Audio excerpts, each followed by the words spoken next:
আলাইকুম। Mirror scholar school and কলেজের পক্ষ থেকে আজকে আছি আমি উমা সাহা। আমি আজকে ক্লাস নিব হচ্ছে অষ্টম শ্রেণীর ইতিহাস ও সামাজিক বিজ্ঞান। কেমন আছো তোমরা সবাই? আশা করি সবাই ভালো আছো এবং সুস্থ আছো। দেখো, এই বইটা কিন্তু আমাদের সবার কাছে আছে, তাই না? কারণ এটা আমাদের বোর্ড বই, এটা আমাদের খুব পরিচিত একটা বই। আজকে আমরা এই বইয়ের কি পড়ব জানো? আমরা আজকে পড়ব এই অধ্যায়টা। দেখো, অধ্যায়ের নাম হচ্ছে সামাজিক ও সাংস্কৃতিক ইতিহাস জানার উপায়। সামাজিক ও সাংস্কৃতিক ইতিহাস জানার উপায়। এই অধ্যায়টা কত নাম্বার অধ্যায় তোমরা জানো?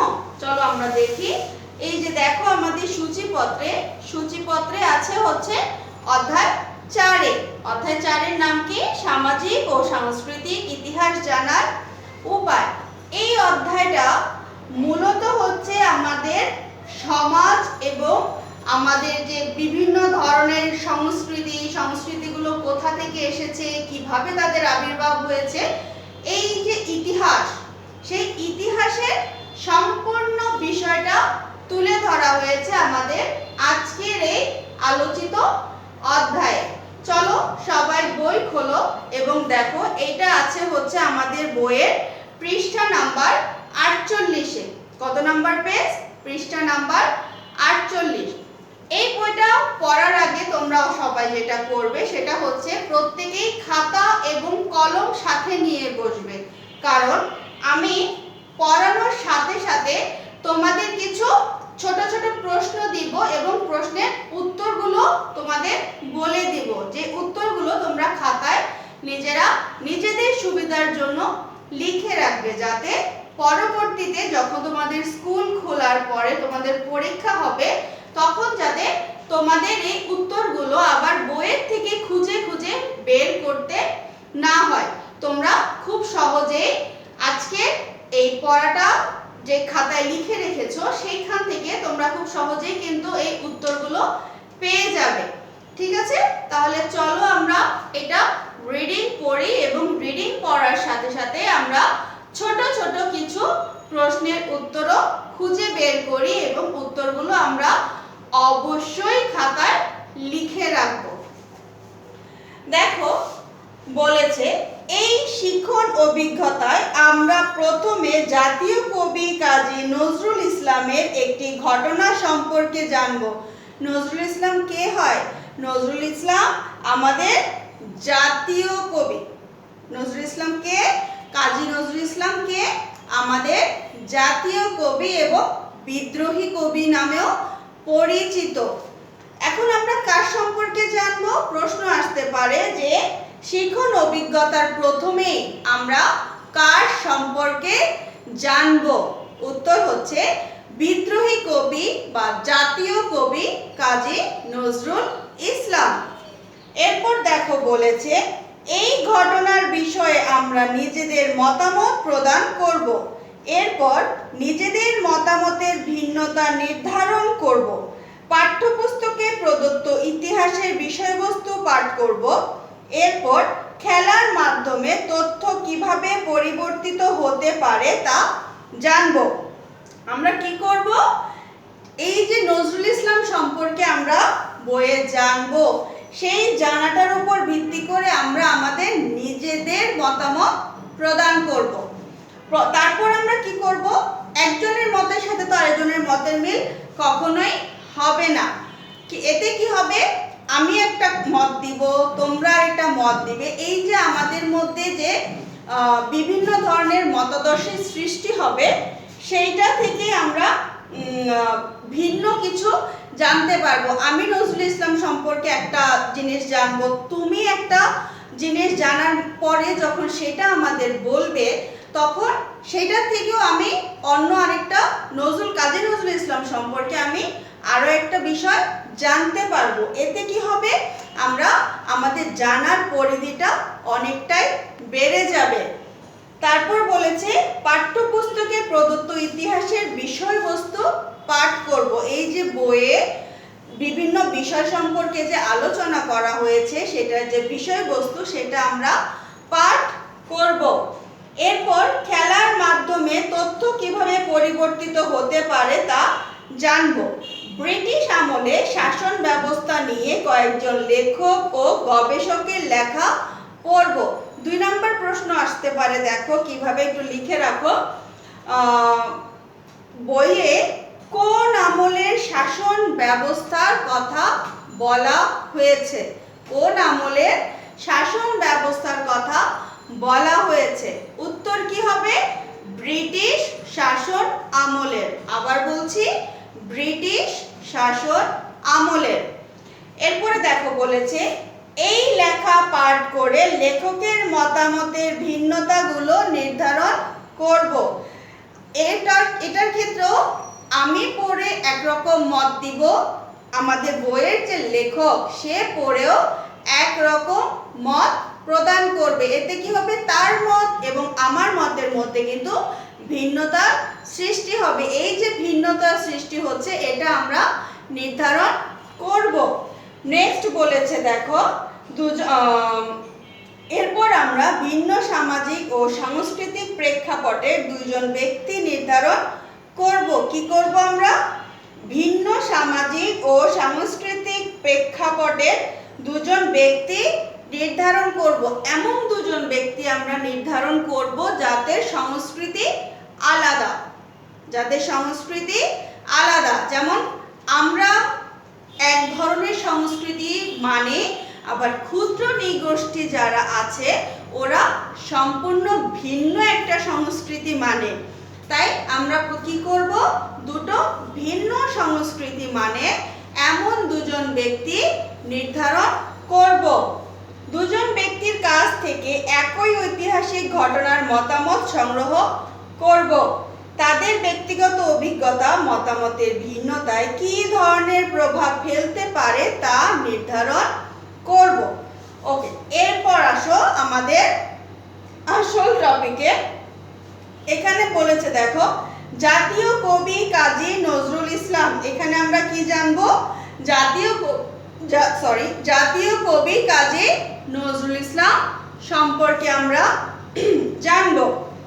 দেখো, কবি কাজী নজরুল ইসলাম সব সময় শোষণের বিরুদ্ধে সোচ্চার ছিলেন। প্রশ্ন নাম্বার 3, কাজী নজরুল ইসলাম কিসের বিষয়ে বা কোন বিষয়ে সব সময় সোচ্চার ছিলেন? উত্তর কি হবে? শোষণের বিরুদ্ধে। উত্তর কি হবে? শোষণের বিরুদ্ধে। প্রশ্নটা আমি আবার বলছি তোমাদের লেখার সুবিধার্থে। কবি কাজী নজরুল ইসলাম কিসের বিষয়ে বা কোন বিষয়ে সব সময় সোচ্চার ছিলেন?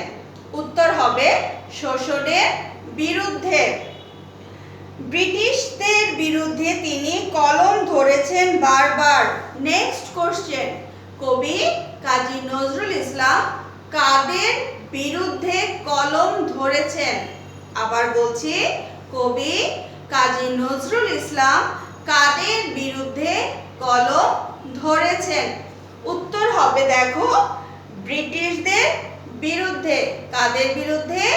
ব্রিটিশদের বিরুদ্ধে।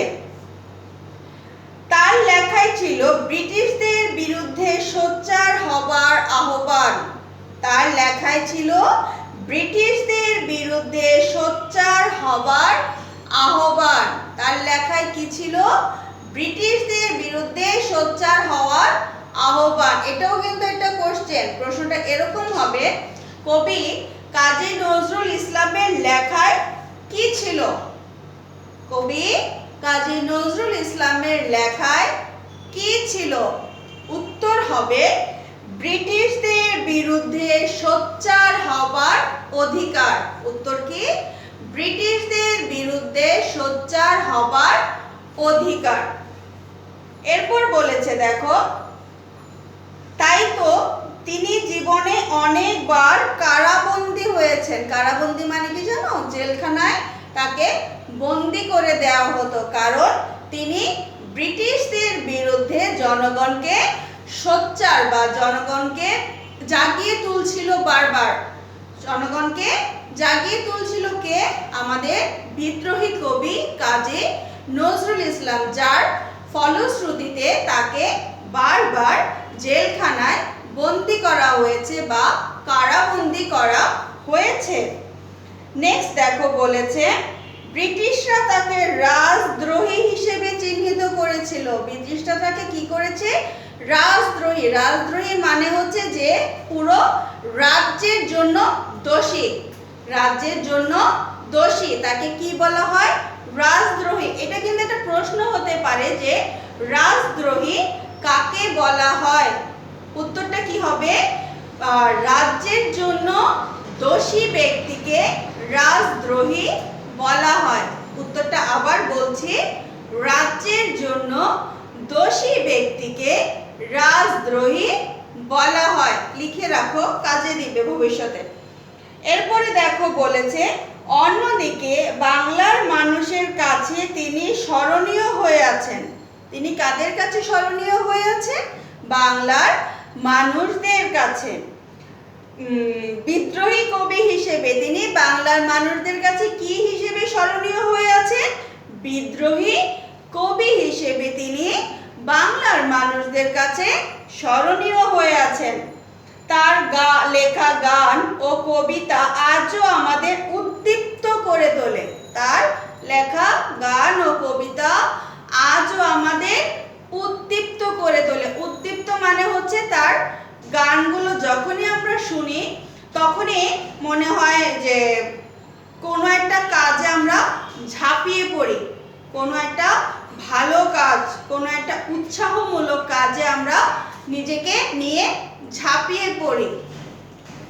তারপর বলেছে দেখো আজও আমরা খুঁজে পাই যে কোনো অত্যাচারের বিরুদ্ধে রুখে দাঁড়ানোর শক্তি। দেখেছো, তার গান শুনলে আমরা যে কোনো অন্যায়ের বিরুদ্ধে রুখে দাঁড়ানোর শক্তি আমরা খুঁজে পাই। আমরা কিন্তু অনেকগুলো কোশ্চেন এখান থেকে পেয়েছি। এরপরে দেখো বলেছে অনুশীলনী 1।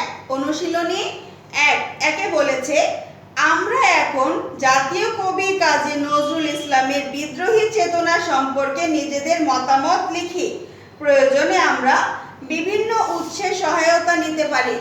এইটা তোমাদের বাসার কাজ, তোমরা অবশ্যই অনুশীলনী 1 খাতায় করে আমাকে দেখাবে। ঠিক আছে, কি করবে?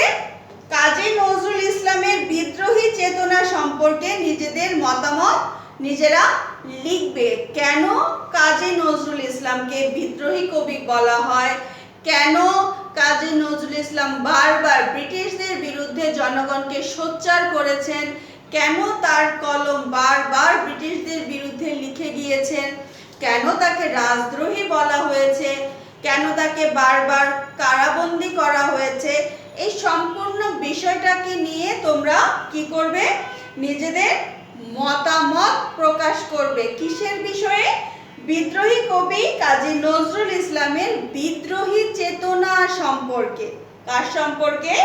কাজী নজরুল ইসলামের বিদ্রোহী চেতনা সম্পর্কে নিজের মতামত প্রকাশ করবে।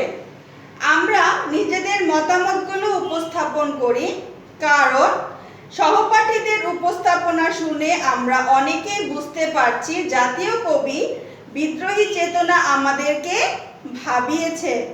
আমরা নানান দৃষ্টিকোণ থেকে চিন্তা করে নিজেদের মতামত প্রদান করেছি। তোমরা কিন্তু অবশ্যই অনুশীলনী 1 খাতায় হোমওয়ার্ক করে আমাকে দেখাবে। নেক্সট বলেছে দেখো লক্ষ্য করলে দেখব ইংরেজ শাসক গোষ্ঠী কবিকে রাজদ্রোহী হিসেবে চিহ্নিত করেছেন। কারা কবিকে রাজদ্রোহী হিসেবে চিহ্নিত করেছে? ব্রিটিশ শাসক গোষ্ঠী বা ইংরেজ শাসক গোষ্ঠী। কিন্তু বাংলার মানুষ এখন তাকে শ্রদ্ধা ভরে স্মরণ করে শোষণ ও নিপীড়নের বিরুদ্ধে রুখে দাঁড়ানোর এক নির্ভীক যোদ্ধা ও বিদ্রোহী কবি হিসেবে। বাংলার মানুষ তাকে কিভাবে স্মরণ করে? বাংলার মানুষ তাকে স্মরণ করে শোষণ ও নিপীড়নের বিরুদ্ধে রুখে দাঁড়ানোর এক নির্ভীক যোদ্ধা। নির্ভীক কথাটার অর্থ জানো? নির্ভীক কথাটার মানে হচ্ছে যে কোনো কিছুতে ভয় পায় না, কোনো কিছুতে ভয় পায় না। এটার আরো একটা অর্থ আছে, সেটা হচ্ছে অকুতভয়। আরেকটা অর্থ কি? অকুতভয়। অকুতভয় অর্থ হচ্ছে যে কোনো কিছুতে কখনোই ভয় পায় না। নির্ভীক যোদ্ধা ও বিদ্রোহী কবি হিসেবে এভাবেই একই ঐতিহাসিক ঘটনা ব্যক্তির সামাজিক ও সাংস্কৃতিক প্রেক্ষাপটের বিবেচনায় ভিন্ন ভিন্ন মতামত ও বয়ান তৈরি করে। তাহলে এই একটা পৃষ্ঠা নাম্বার 48 থেকে আমরা অনেকগুলো কোশ্চেন কালেক্ট করতে পেরেছি এবং তোমাদের অলরেডি একটা বাসার কাজও দেয়া হয়েছে। কি কাজ? খাতায় লিখে নাও। সেটা হচ্ছে পৃষ্ঠা নাম্বার 48 এর অনুশীলনী 1। পৃষ্ঠা নাম্বার 48 এর অনুশীলনী 1, এটা তোমরা অবশ্যই খাতায় প্র্যাকটিস করে আমাকে দেখাবে। তাহলে আজকের ক্লাস এ পর্যন্তই। সবাই ভালো থাকবে এবং সুস্থ থাকবে। পরবর্তী ক্লাসে আবার দেখা হবে। আসসালামু আলাইকুম।